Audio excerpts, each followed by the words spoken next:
Alors, bon dimanche matin à tout le monde. Alors, je me présente, je suis Maxime Jobin. Je vais faire la présentation aujourd'hui pour la sécurité. J'espère que vous êtes bien préparés, que vous avez amené toutes vos questions. On va avoir une longue période de questions-réponses par la suite.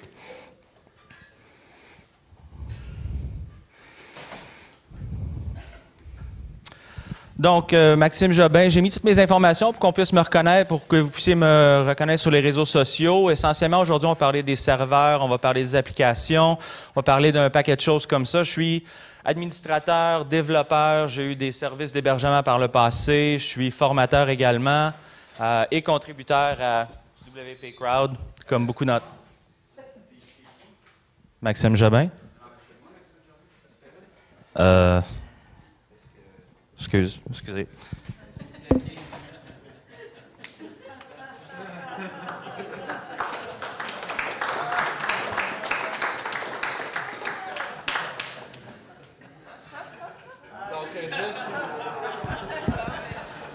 Donc, je suis Maxime Jobin.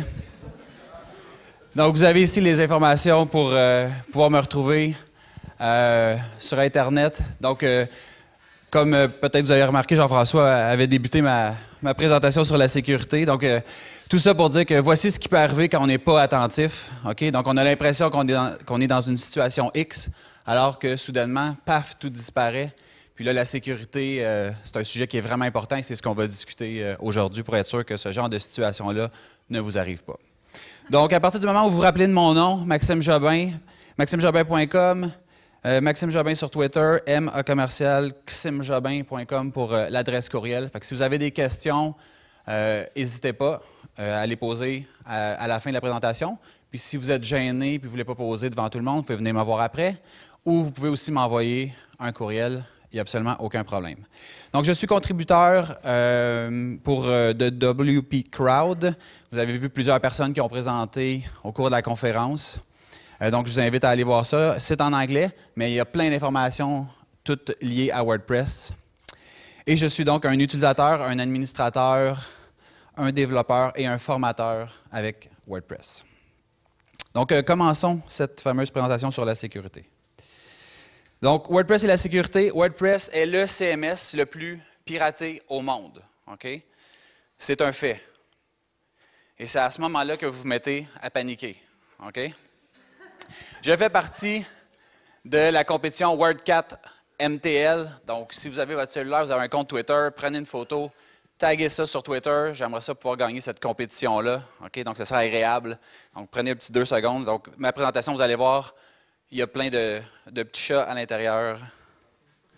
Donc, oui, ça va être sérieux, mais en même temps, on va amener une petite touche humoristique, garder ça amusant. Donc, pour revenir à la sécurité, donc oui, WordPress est le CMS le plus piraté, mais c'est un peu normal parce que c'est également le plus utilisé. Peut-être que vous êtes au courant, peut-être pas, mais WordPress est utilisé environ sur 25% des sites web. Donc, c'est sûr que si 25% des sites utilisent WordPress, c'est le plus utilisé, donc nécessairement le plus targeté et peut-être même le plus piraté, mais ça ne veut pas dire que pour autant que WordPress n'est pas sécuritaire. Donc, 10 fois plus utilisé que le deuxième dans le marché qui est Joomla. Okay?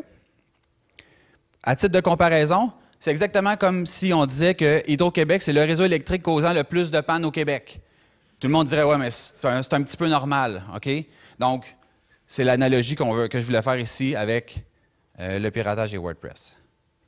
Donc, il n'y a pas de panique, on peut relaxer. Okay? Il n'y a pas de problème de sécurité à la base avec WordPress. Qui peut être une cible? Okay? Parce qu'après tout, il y en a peut-être certains d'entre vous, vous avez un blog personnel, vous avez un site, un très petit site qui intéresse très peu de gens, vous avez une petite PME. Est-ce que vous êtes une cible? Okay? Donc, qui peut être une cible du piratage? Tout le monde. OK? Pourquoi tout le monde? Parce que peu importe la grosseur de votre site, il peut y avoir des avantages à utiliser votre compte d'hébergement web pour l'utiliser à des fins, à d'autres fins que simplement pirater comme tel votre propre site web. Donc, votre compte peut être utilisé comme un tiers pour faire des attaques vers d'autres sites. Donc, quand on parle d'attaque ou de piratage, de quel type d'attaque on parle? Donc, les types d'attaques, on a ce qu'on appelle des cross-site request forgery. Donc, ça, c'est le fait d'utiliser un site A pour attaquer un site B. Puis une fois qu'on a accès au site B, on peut s'en servir pour attaquer d'autres sites web. On a l'hameçonnage, donc on en entend beaucoup parler. Le fait d'envoyer un courriel qui va vous demander de venir vous authentifier sur un service. Puis à partir de ce service-là, on va récupérer vos informations. Puis des fois, on peut juste récupérer une partie d'informations. Donc par exemple, si je réussis à avoir accès à votre compte PayPal, ça n'a absolument rien à voir avec, par exemple, votre site web avec WordPress. Par contre, il y a des informations qui sont dans votre compte PayPal qui vont peut-être me permettre de déduire d'autres informations sur vous, qui vont, dans le fond, toutes ces informations-là, mis bout à bout, vont faire en sorte que je vais pouvoir accéder soit à votre site, à faire un reset de mot de passe, ce genre de choses-là pour prendre le contrôle de votre site. Cross-site scripting, donc ce qu'on appelle aussi du XSS, c'est le fait de pouvoir injecter du code qui va pouvoir être dans une requête, qui va faire en sorte que, juste en faisant un lien vers votre site, on peut récupérer les informations de vos utilisateurs. Okay? Donc ça se fait à l'insu de l'utilisateur. Juste en cliquant sur un lien qui pointe vers votre site, on est en mesure de récupérer ces informations-là. Donc c'est ni vu ni connu pour la personne qui clique sur le lien, mais c'est très, très dangereux parce qu'à partir du moment où je réussis à récupérer des informations, bien, je peux ensuite de ça utiliser le compte de cette personne-là pour, par exemple, faire des achats sur son nom, mais faire livrer ça à une autre adresse, par exemple. Ensuite, les attaques par force brute.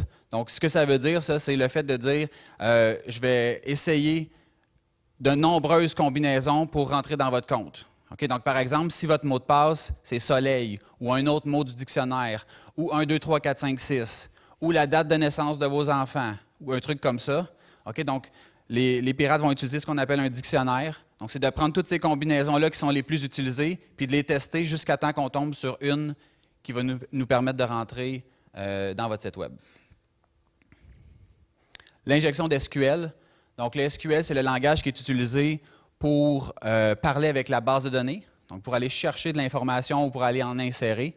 Donc, quand on va faire une requête sur votre site, un site qui serait mal protégé, on pourrait inclure du SQL dans notre requête, puis ensuite de venir manipuler les résultats qu'on va recevoir à l'écran. Okay? Donc, ça peut nous permettre, par exemple, de sauter par-dessus la connexion au site. Donc, par exemple, juste en mettant du SQL dans la requête d'un site qui serait mal protégé, bien, peu importe le mot de passe administrateur que je vais entrer, ça va me laisser passer.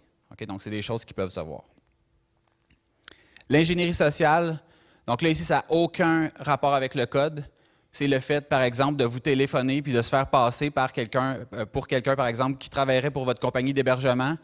On réussit à vous subtiliser de l'information, puis au final, c'est vous-même qui allez donner l'information à une tierce personne qui va ensuite de ça utiliser cette information-là contre vous pour pouvoir entrer sur votre site. Donc, ce sont les types d'attaques les plus fréquents qu'on va voir.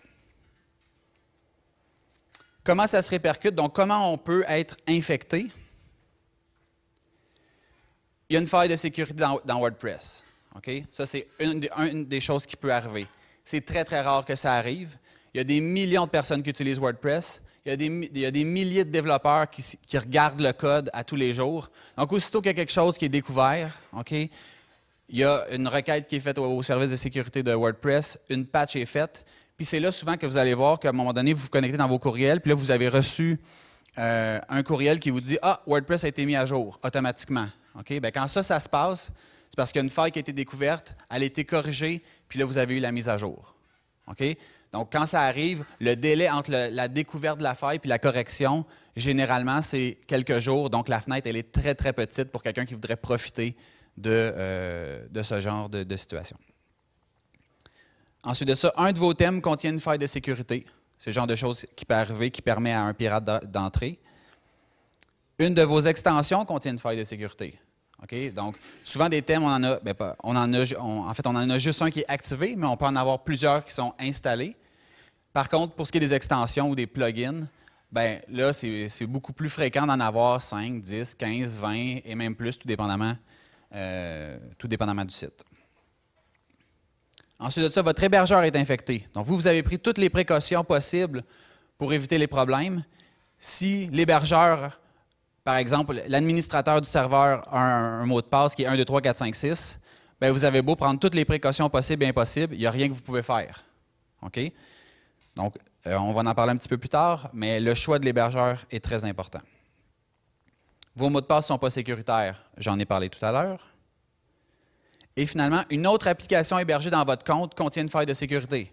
Donc, vous utilisez WordPress, par exemple, pour votre site Web, puis vous affichez des publicités aussi sur votre site, puis vous avez installé une application comme OpenX, par exemple. OK? Votre site avec WordPress, il est correct, vous avez tout fait ce qu'il fallait faire. Par contre, OpenX, vous l'avez installé il y a 5 ans, puis vous n'en avez pas besoin, fait que vous ne l'utilisez pas, vous ne le mettez pas à jour. Oups! Il y a une faille qui a été découverte, elle n'a jamais été corrigée. Bien, on peut se servir de ce logiciel-là qui est installé dans le même compte pour pouvoir avoir accès à votre compte. Puis là, une fois qu'on a accès, bien là, on peut faire ce qu'on veut, peu importe si votre WordPress est bien sécurisé ou pas. Donc, comment on peut éviter ce genre de problème-là? Parce qu'il y a une série d'étapes qu'on peut faire, que je vais vous décrire pour vous aider à éviter que ça se produise. OK? Ils ne sont pas nécessairement dans l'ordre à ce niveau-là. Donc, la première chose qu'il faut faire, ce qu'il faut comprendre, c'est qu'il faut se défendre. OK? Étape 1, faites vos mises à jour. OK? Les mises à jour, il y en a 3 types de mises à jour à faire. La première, les mises à jour de WordPress. Ensuite, les mises à jour de votre ou de vos thèmes, si vous en avez plusieurs qui sont installés. Et les mises à jour des extensions. OK? Ensuite de ça, assurez-vous que vos mots de passe sont complexes et sont différents sur les différents services que vous utilisez. Premièrement, il y a votre hébergeur. OK, donc ça, c'est l'endroit où est-ce que vous allez déposer vos fichiers. Donc, pour accéder, par exemple, souvent, la majorité vont utiliser cPanel. Bon, bien, d'avoir un mot de passe pour votre cPanel. Ensuite de ça, un mot de passe pour vous connecter comme administrateur à votre site Web avec WordPress. Un mot de passe qui est encore une fois différent de votre mot de passe pour accéder à vos courriels. OK? Parce qu'à partir du moment où on a accès à vos courriels, bien, on peut juste se connecter puis aller demander un reset de mot de passe, puis on peut avoir accès à la quasi-totalité des services que vous utilisez sur Internet. Ensuite, le mot de passe de votre ordinateur, c'est important, okay? Parce qu'on peut, si vous faites pirater votre ordinateur, puis que vous avez, par exemple, un fichier, je ne sais pas moi, un fichier texte ou un fichier Word, qui a toute la liste, puis la personne réussit à récupérer ce fichier-là, bien, ça peut être problématique. Et finalement, au niveau du registraire, donc le registraire, c'est l'endroit où vous avez enregistré votre nom de domaine. OK? Ma meilleure suggestion, utilisez un gestionnaire de mots de passe. Il y en existe plusieurs. Donc, un gestionnaire de mots de passe, qu'est-ce que c'est? On installe cette application-là où on peut utiliser un service qui est sur Internet. On va choisir un mot de passe complexe que vous avez à retenir. Donc, vous en avez un à choisir et à retenir. Puis, une fois que vous vous connectez dans le gestionnaire de mots de passe, c'est là que tous vos mots de passe pour tous vos services sont stockés. Puis, vous pouvez même faire des liens pour que ça se connecte automatiquement dans vos services. Okay? Donc, c'est un peu l'équivalent d'un carnet d'adresses, mais c'est un carnet de mots de passe. OK? Au niveau des utilisateurs, réduire le nombre d'administrateurs au maximum. Okay? Ce n'est pas vrai qu'on a besoin d'être 5 personnes pour administrer un site. Okay? Un administrateur, souvent, c'est bien en masse. Pour les autres, si on a besoin d'un contrôle un peu plus grand que la normale, mettez-les éditeurs. Donc, éditeur, l'avantage que vous allez avoir, c'est qu'au niveau du contenu, il n'y a pas de restriction. Par contre, pour ce qui est de l'installation des extensions, l'installation des thèmes, ces gens-là n'auront pas accès. OK? Et évitez d'utiliser l'utilisateur admin. OK? Donc, c'est l'utilisateur le plus utilisé comme administrateur parce qu'avant WordPress forçait l'utilisation de admin. Okay? Donc, si vous vous connectez présentement comme administrateur avec le nom d'utilisateur admin, changez ça. Puis si c'est ou dans le meilleur des cas, même supprimez-le. Okay? Mais là, faites juste attention de ne pas perdre d'informations par rapport à ça. Mais c'est important de ne pas utiliser admin. Utilisation d'un certificat SSL. Okay? Donc, un certificat SSL, qu'est-ce que ça permet de faire? Ça permet d'encrypter le transfert des données entre votre ordinateur et le serveur web et également l'inverse, donc du serveur web à votre ordinateur. OK? Donc, si les informations sont encryptées pendant le transfert, bien, il n'y aura pas moyen de les intercepter. Donc, quelqu'un qui se mettrait dans le milieu puis qui écouterait, OK? Donc, il n'y a pas moyen d'intercepter ces informations-là. Ou s'il réussit à intercepter, bien, comme c'est encrypté, bien, il ne peut pas avoir, dans le fond, identifier c'est quoi votre nom d'utilisateur et votre mot de passe. Vous pouvez, dans votre fichier wp-config.php, utiliser la ligne suivante, donc qui fait en sorte que ça va forcer, si quelqu'un essayait d'avoir accès à la section d'administration sans passer par une connexion sécurisée, WordPress va tout simplement le rediriger vers la section sécurisée. Puis là, comme ça, on s'assure qu'au moins lorsqu'il y a une connexion, quand je dis une connexion, je veux dire de se connecter à la section d'administration, bien, au moins on est certain qu'on est en mode encrypté. Pour ceux qui pourraient dire « Ouais, mais c'est cher, un certificat SSL », il y en a à 10 $. Puis il y a aussi let'sencrypt.org qui offre des certificats SSL totalement gratuitement, donc vous n'avez aucune excuse. Le seul hic par rapport à ça, c'est que présentement, ce n'est pas tous les hébergeurs qui le supportent. Puis c'est un petit peu plus complexe à configurer, tout dépendamment de votre... En fait, ça peut être un peu plus complexe à configurer, tout dépendamment de comment votre setup est fait. OK? Mais il y a des solutions. Donc, qu'est-ce que ça fait une fois que... Oups, la flèche s'est tassée un peu. Donc, qu'est-ce que ça fait une fois que vous avez le certificat d'SSL d'activer? C'est là qu'on va voir ici le HTTPS, donc avec le petit cadenas. Donc, ce que ça veut dire à ce moment-là, quand vous voyez ça, c'est que la connexion, elle est encryptée. Donc, le transfert de données va se faire sans qu'on puisse intercepter l'information. Les éléments non utilisés. Donc, c'est autant les thèmes que les extensions qui sont installées, mais qui ne sont pas activées. Débarrassez-vous de ça.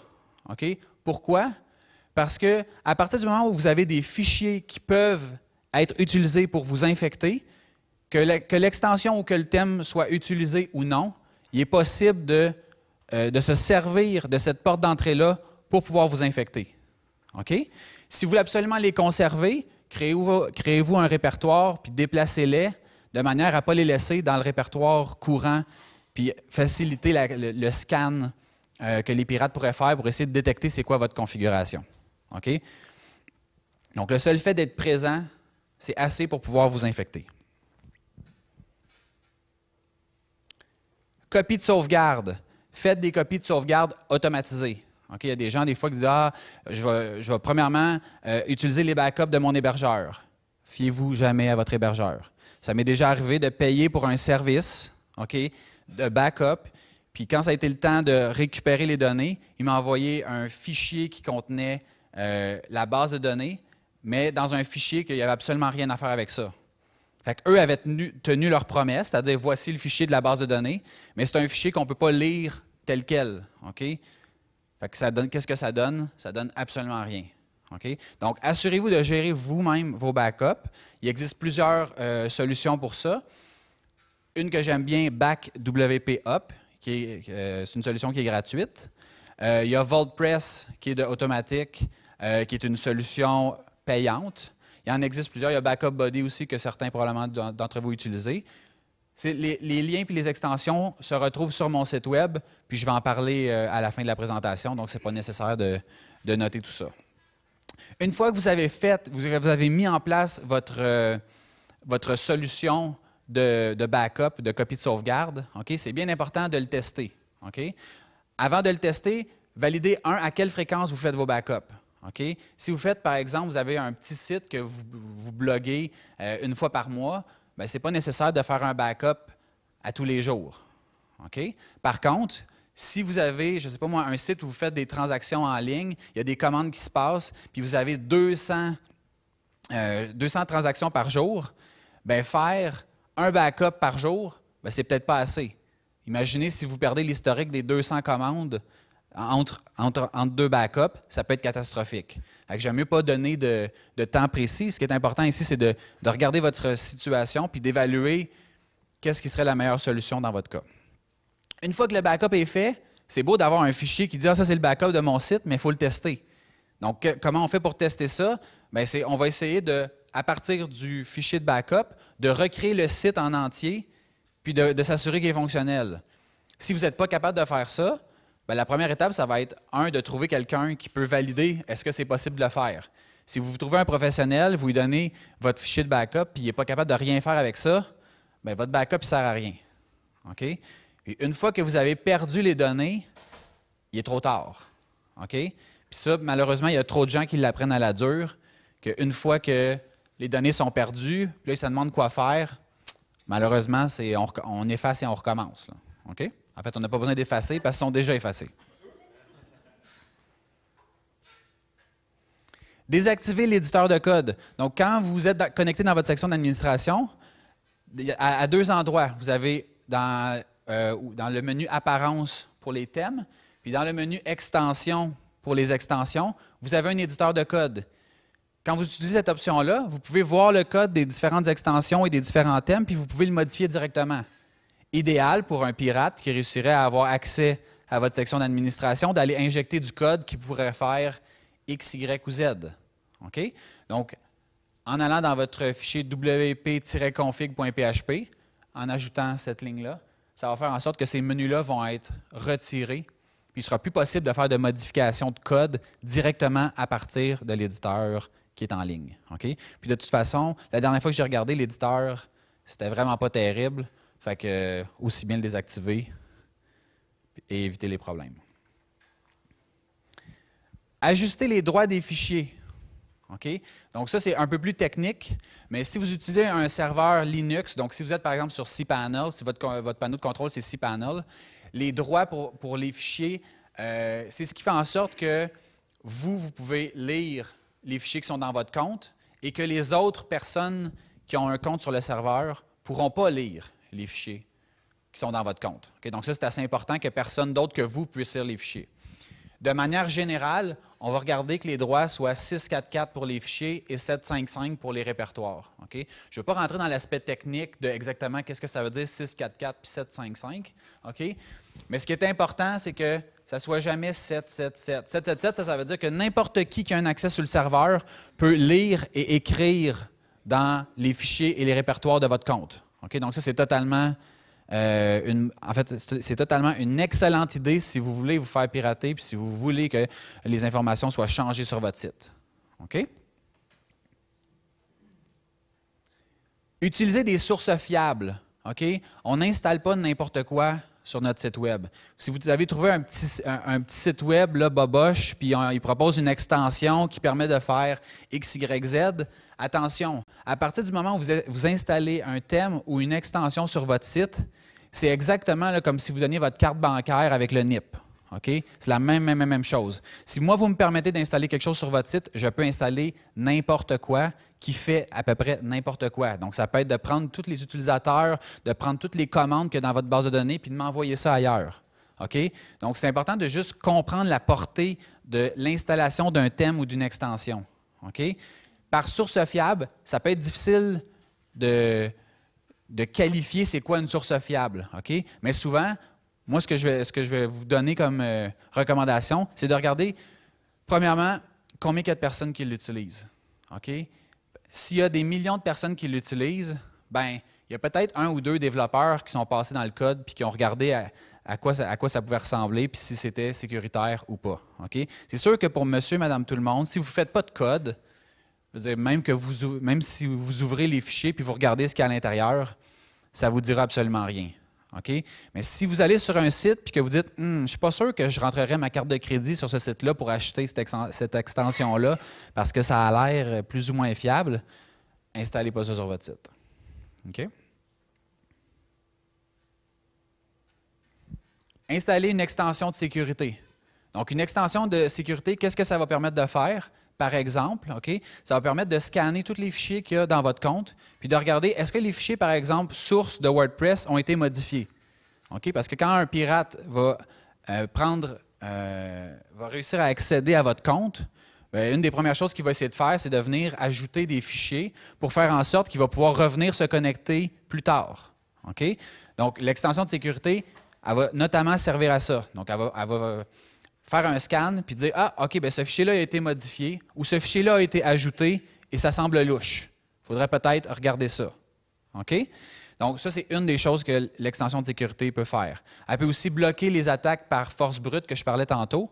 Donc, ça, ce que ça veut dire, c'est que si quelqu'un, par exemple, essayait 10 fois de se connecter à votre section d'administration en utilisant une mauvaise combinaison de nom d'utilisateur, mot de passe, bien, cet accès-là va être barré. Donc, la personne va être barrée pour une durée qui peut aller de 5 minutes à 1 heure à vie à la limite.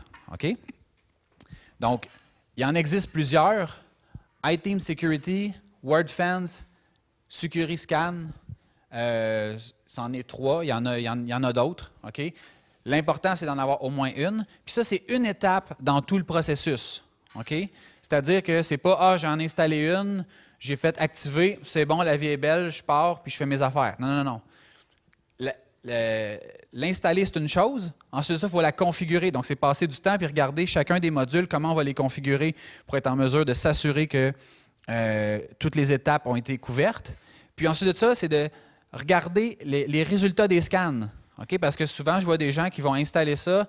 Là, il y a des scans qui sont faits. Les scans révèlent que, oups, il y a peut-être un problème à tel endroit, un problème à un autre endroit. On flush le email, puis on continue notre vie. Okay? Les résultats des scans sont importants. Okay? Donc, assurez-vous de les valider, puis de prendre les étapes appropriées pour être sûr que si jamais il y avait un problème, bien, que le problème soit corrigé. Utilisez une authentification double, donc ce qu'on appelle un two-factor authentication ou un two-step. Okay? Donc, ça, ce que ça veut dire, dans le cas ici, oh my God, on ne voit pas grand-chose. Peut-être l'autre bord. OK. Donc, qu'est-ce que c'est ça? C'est le fait d'utiliser la combinaison habituelle, donc nom d'utilisateur, mot de passe, puis un code supplémentaire que souvent, ça va être une application qu'on va installer sur notre téléphone. Puis, à toutes les 30 secondes, à toutes les minutes, il y a un petit chiffre qui apparaît, puis le chiffre change. Comme ça, on est sûr que la personne... Donc, ça fait en sorte que vous pourriez donner votre nom d'utilisateur et votre mot de passe à tout le monde ici. Si on n'a pas l'application configurée comme il faut pour avoir le bon petit numéro, bien, on ne pourra pas se connecter. Donc, c'est une étape supplémentaire pour s'assurer qu'on ne se fasse pas pirater. Oui? Oui. À la fin, j'ai l'adresse. J'ai mis tous les liens de toutes les extensions et de tout ce que je parle ici. Inscrivez-vous à un service de monitoring. Un service de monitoring, qu'est-ce que c'est? Dans le fond, c'est un service plus souvent qu'autrement payant, mais il en existe des solutions gratuites, OK, qui va venir sur votre site à toutes les minutes ou à toutes les 5 minutes pour valider est-ce que votre site est disponible. Si jamais il remarque un problème, puis souvent le problème, c'est pas, mettons, est-ce que votre site a été piraté, c'est par exemple juste est-ce que votre site est accessible. OK?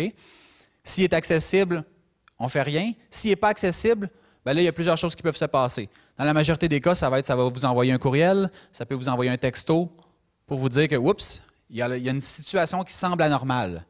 Comme ça vous permet de pouvoir vaquer à vos occupations, puis en l'espace de 1 à 5 minutes, être notifié si jamais il y avait un problème.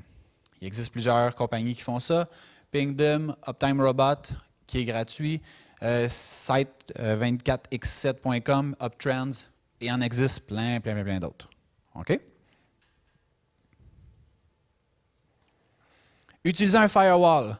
Donc, un firewall, qu'est-ce que c'est? Ce qu'on appelle soit un pare-feu ou un coupe-feu. Donc, c'est une solution un peu comme la petite trappe de chat ici. Okay? Donc, qu'est-ce que ça fait? Si jamais il y a un animal plus gros, bien, il ne peut pas rentrer chez vous. Le pare-feu, c'est exactement la même chose. Okay? Donc, qu'est-ce qu'il va faire? C'est qu'il va filtrer toutes les requêtes qui sont faites vers votre site, puis celles qui semblent louches vont être bloquées. Okay? Si vous utilisez un hébergeur partagé, comme par exemple SiteGround, ou s'il y en a qui sont avec, je ne sais pas moi, Fonio ou quoi que ce soit, à partir du moment où vous êtes partagé, vous risquez de ne pas pouvoir installer un firewall. Okay? Il existe Cloudflare qui permet de simuler l'installation d'un firewall puis de bloquer les requêtes. Puis ça, vous n'avez pas besoin d'installer ça directement sur votre site, donc vous pourriez le faire même avec un hébergeur partagé. Utilisez un antivirus. Là, on ne parle pas sur votre site, on parle sur votre ordinateur. À partir du moment où votre ordinateur est infecté, si vous avez la liste de tous vos mots de passe sur votre ordinateur, quelqu'un pourrait récupérer ça, se servir de ça pour après ça accéder à votre site. Okay? C'est sûr que la majorité d'entre vous, quand on vous envoie les informations pour votre site web, vous avez pris ça puis vous avez mis ça à un endroit sur votre ordinateur. OK? Mais c'est important de le protéger et de s'assurer qu'on n'est pas infecté. OK?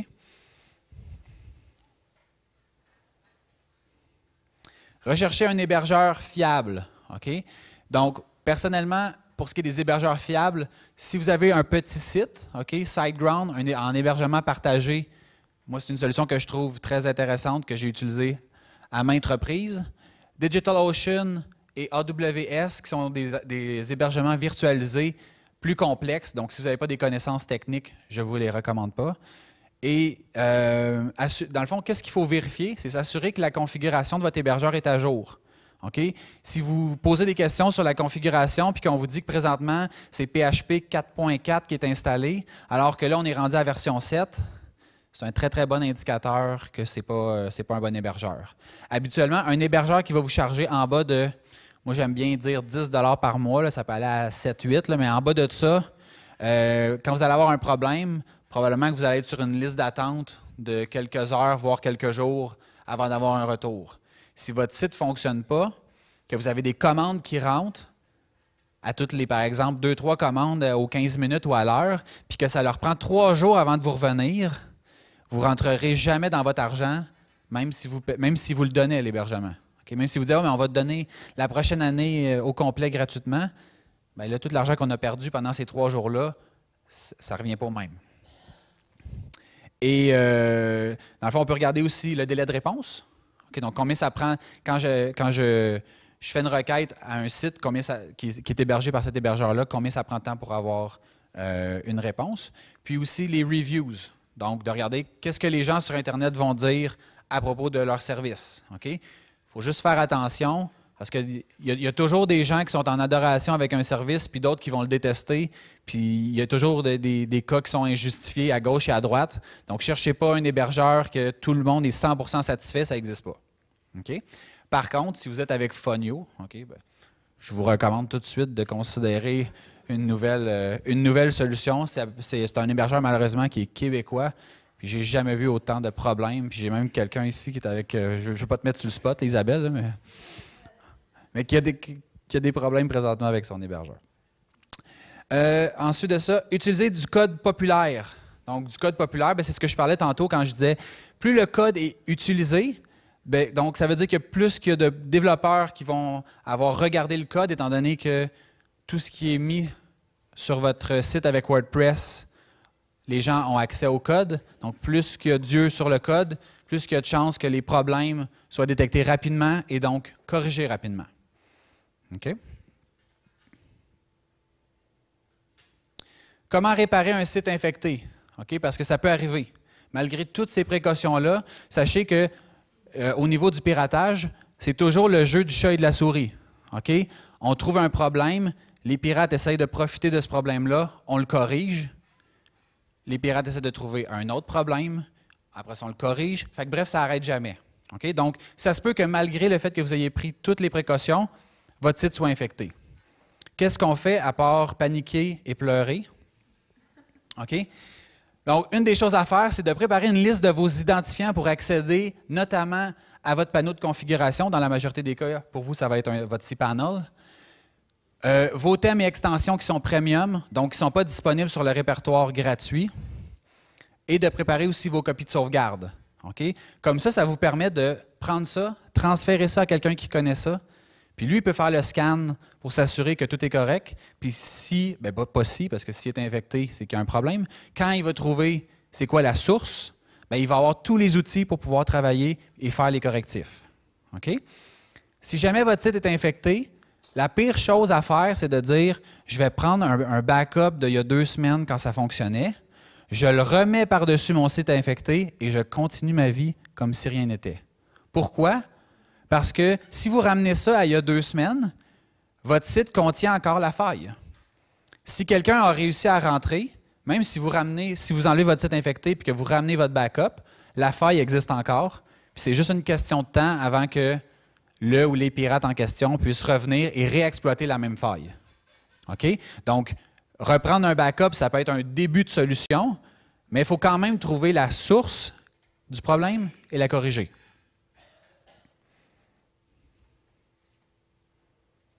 Donc, pour plus d'informations sur la présentation d'aujourd'hui, ceux qui savent ce que c'est un code QR, ça a été populaire il y a quelques années. Mais...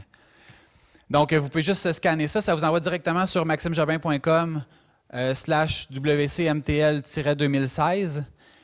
Puis ça va faire, puis là, il faudrait juste que je regarde est-ce que j'ai publié officiellement l'article. Ça devrait avoir été fait automatiquement pendant que je parle. Puis vous allez retrouver les slides que je vous ai présentés, puis tous les liens sur tous les outils que j'ai parlé pendant la présentation. OK? Est-ce que vous avez des questions? Oui? Moi, j'ai une question. Merci, c'est vraiment clair. Je suis rendue vraiment paranoïaque. C'était pas l'objectif. L'objectif, c'était de te préparer. Est-ce qu'il y a moyen, quand on achète un pen ou une extension, de voir le code source avant Avant de l'acheter ou avant de l'installer? avant de l'acheter? Avant de l'acheter, je te dis non, non. Puis même, tu sais, la question que je te dirais, c'est premièrement, est-ce que tu es développeur? Parce que même si je te montre le code, si tu ne fais pas du développement, puis tu ne passes pas du temps à analyser le code, je veux dire, ça ne donnera absolument rien. Tu sais, fait que c'est... OK. Mais je te dirais, mettons, tu sais, à place d'essayer de trouver le code puis de le faire analyser, trouve une source fiable. Il y en a plein, là, tu sais, des compagnies qui sont dédiées à ça, qui font ça tous les jours, qui ont des centaines, voire des milliers de clients. À partir du moment où il y a des milliers de sites qui roulent là-dessus, puis que la compagnie est sérieuse, ben, tu sais, à un moment donné aussi, faut pas devenir paranoïaque. Juste une deuxième question. Oui. Tu as suggéré beaucoup d'extensions de sites qu'on peut utiliser. Est-ce qu'il y a des trucs que tu recommandes absolument pas, comme cette extension-là, touchez pas à ça? Ouais. Ben, c'est sûr, ouais. Ben, au niveau des extensions, moi, tu sais, je dis toujours, regarde combien il y a d'installations. Si je vais mettre, je sais pas moi, une extension qui semble intéressante, qui fait quelque chose de nouveau, puis j'ai aucune connaissance au niveau du code, j'installe pas ça sans rien regarder. J'essaierai de trouver quelqu'un qui peut m'aider à valider. OK, tu peux-tu regarder un peu le code? Qu'est-ce que ça peut avoir l'air? C'est sûr que moi, j'installe rien sur un site sérieux sans valider ça. Mais par contre, c'est ça. Il y a des coûts rattachés à ça quand on ne connaît pas ça puis qu'on n'a pas les compétences. Mais c'est sûr que c'est à prendre en considération. C'est bon? Oui. Tu as parlé de virus tantôt.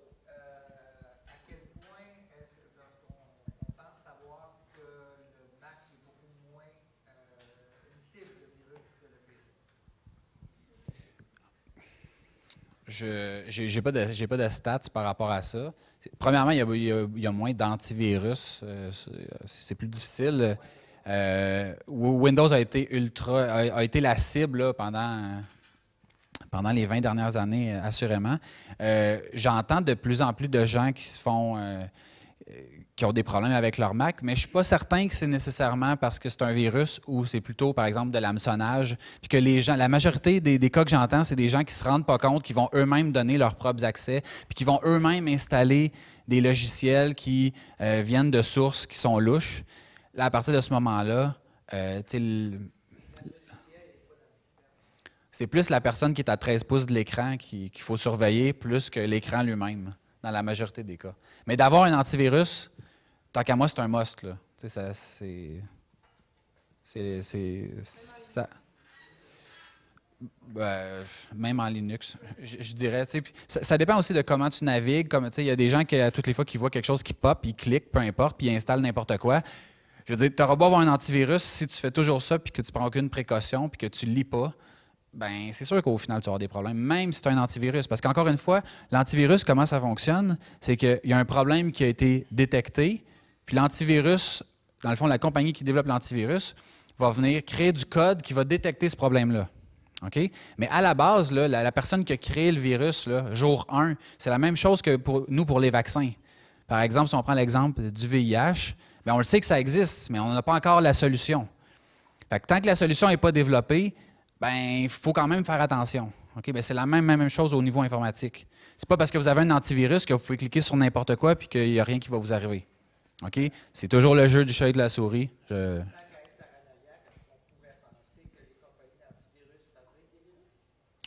penserais pas. Là, je pense qu'on pousserait ça un peu loin. Est-ce qu'il y a d'autres questions? Oui? Moi, j'utilise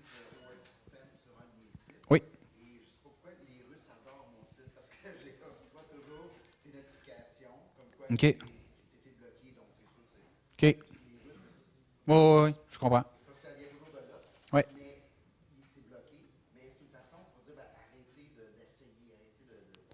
S'il y avait une façon de dire arrêtez d'essayer, je pense qu'il y a bien des gens qui seraient contents. Non, il n'y a pas de façon à la base de dire arrêtez d'essayer. Après ça, la solution, c'est juste de trouver c'est quoi le meilleur endroit pour bloquer la requête. OK? WordFence, on est rendu un peu loin dans le processus, dans le sens que on a déjà atteint votre serveur, puis il y a déjà du code qui est exécuté. La meilleure chose dans votre cas, ça serait un firewall. Okay? Si vous êtes sur un hébergeur partagé, Cloudflare pourrait bloquer la requête avant même qu'elle se rende à votre WordFence. Okay? Tout dépendamment de la requête, il y a plusieurs choses à prendre en considération, mais Cloudflare, dans votre cas, pourrait bloquer certaines requêtes puis diminuer l'utilisation des ressources. Parce qu'à toutes les fois qu'il y a une requête qui est faite sur votre site, bien, ça utilise des ressources, puis ça peut causer des problèmes de performance, puis tout ça. Fait que plus la requête est bloquée rapidement, le mieux vous allez vous porter. Oui? C'est quoi le trade-off avec Cloudflare? Est-ce qu'il y a un côté positif? Oui. Quels seraient les côtés négatifs ou un petit peu à considérer? À considérer, à partir du moment où il y a des requêtes qui sont bloquées, bien, il peut y avoir des requêtes légitimes qui sont bloquées. Il y a un peu moins de flexibilité parce que là, on ne contrôle pas, on contrôle certains paramètres, mais on ne contrôle pas 100% de la solution. Mais moi, je vous dirais personnellement, dans mon cas, il y a beaucoup plus d'avantages que d'inconvénients à l'utiliser. Oui.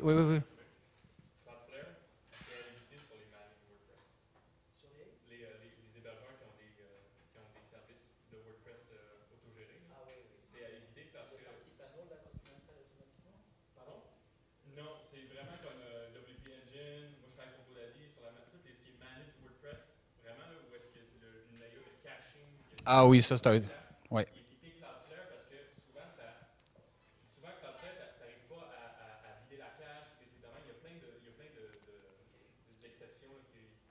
Oui.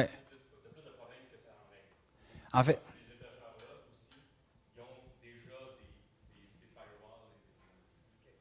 Oui, ça, c'est un point qui est très, très important. C'est que Cloudflare aussi peut servir de firewall, mais peut servir aussi à autre chose, dont le caching. Puis ça, c'est quelque chose que si vous designez des sites pour des clients, des fois, Cloudflare va plus créer de problèmes dans le sens que la personne va faire une mise à jour sur son site.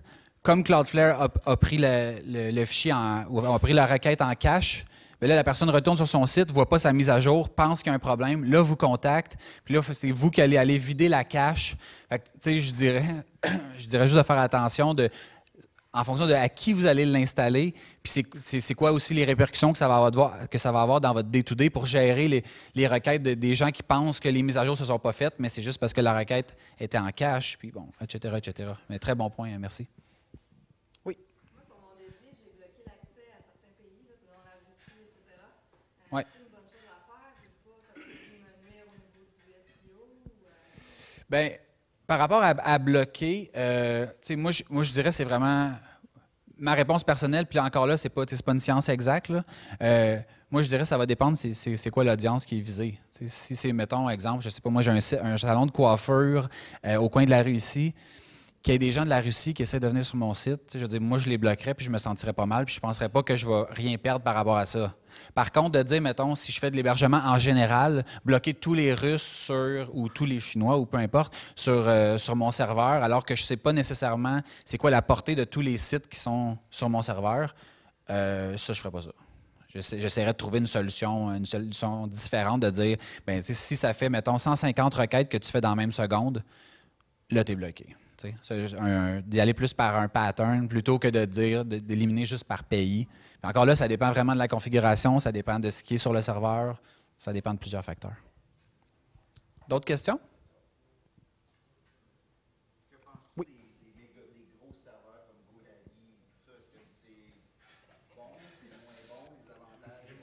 Bien, en fait, c'est bon. Bien, en fait, je pense, pour prendre l'exemple de GoDaddy, honnêtement, là, il y a eu un shift qui a été amorcé il y a peut-être 1 an ou 2, Où est-ce qu'avant, honnêtement, moi, l'expérience que j'avais, avant, c'était terrible. OK? Par contre, j'ai remarqué un gros changement par rapport à ça, juste par l'implication d'être proactif, d'offrir des services comme, mettons, le WordPress qui est maintenant managed, que vous n'avez pas à vous soucier des mises à jour puis tout ça. Fait que j'ai l'impression qu'au niveau de l'écoute des besoins des clients, il y a un gros shift qui a été fait. Après ça, on pourrait prendre, mettons, on pourrait remplir la salle de clients de GoDaddy ici ou de clients de n'importe qui, puis on pourrait certainement avoir des gens qui diraient c'est le meilleur service du monde, puis d'autres qui diraient c'est le pire service que j'ai eu de ma vie. Ça dépend c'est quoi le problème que vous avez eu, à qui vous avez parlé, à une personne au support technique qui a une mauvaise journée, puis qui est bête un peu, puis si vous, c'est votre site, puis que vous êtes en lancement, puis vous êtes stressé, puis ça peut être une petite affaire, puis ça tourne au cauchemar, puis quelqu'un d'autre va tomber sur une personne qui est vraiment super, le problème va se régler, puis la vie est belle. Fait que de là à généraliser, l'exemple que j'aime bien prendre, c'est demander aux gens avec quelle compagnie de cellulaire on devrait aller ici au Québec.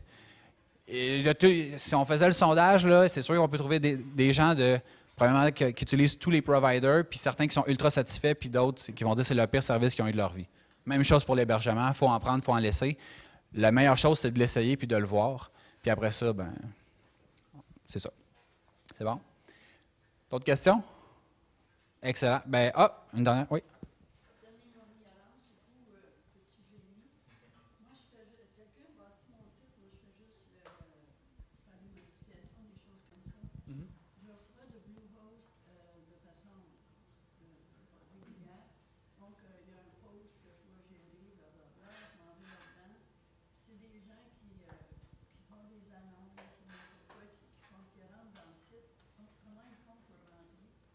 Peut-être que vous parlez au niveau des commentaires qui sont laissés sur des articles.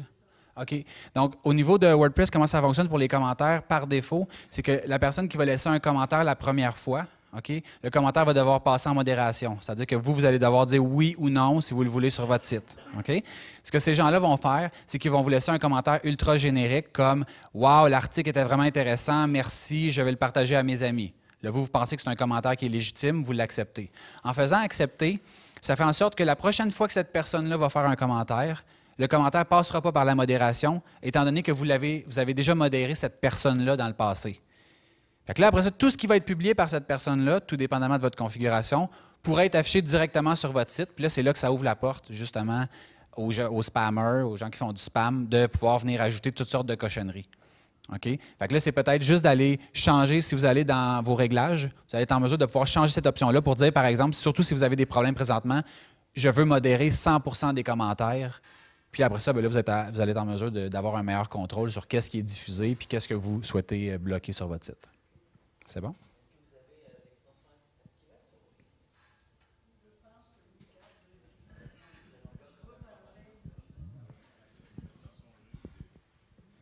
D'autres questions? Oui. Dépendamment des hébergeurs, je me rends compte à un moment donné qu'il y a plusieurs façons de faire des backups. Par exemple, votre site.ca sur SerdePlesk, il y en a qui font cPanel. Oui. Je pense qu'il n'y a pas de meilleure formule par rapport à... Je dirais, celui qui est le plus utilisé, c'est cPanel. Est-ce que ça veut dire que c'est nécessairement le meilleur? Pas nécessairement. Par exemple, moi, j'utilise aucun panel. J'en utilise pas. Est-ce que ça veut dire que c'est meilleur? Pour moi, c'est une solution qui fonctionne bien, mais peut-être que pour vous, si vous êtes moins technique, ça ne fonctionnerait pas du tout. Okay? L'important, c'est d'être capable de faire des backups, d'être capable de les récupérer, donc de, par exemple, pouvoir les télécharger sur votre ordinateur, puis d'être en mesure de les utiliser pour restaurer votre site si vous avez un problème. Après ça, est-ce que vous utilisez Plesk? Est-ce que vous utilisez cPanel ou un autre?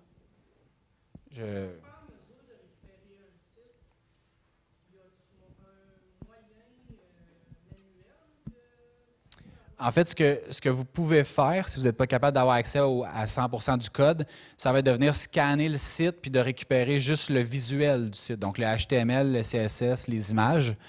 Mais c'est sûr que tout l'aspect administration puis tout ça, il n'y a rien de ça qui peut être récupéré. C'est pour ça que c'est important de prendre action au moment où ça va bien, plutôt qu'à partir du moment où vous commencez à avoir des problèmes. C'est comme un contrat de mariage. Hein? C'est exactement. Oui? Regarde. Ça, c'est très, très manuel. Donc, c'est bon? On a répondu à tout? Bon, ben, je vous remercie beaucoup. Puis bonne fin de WordCamp.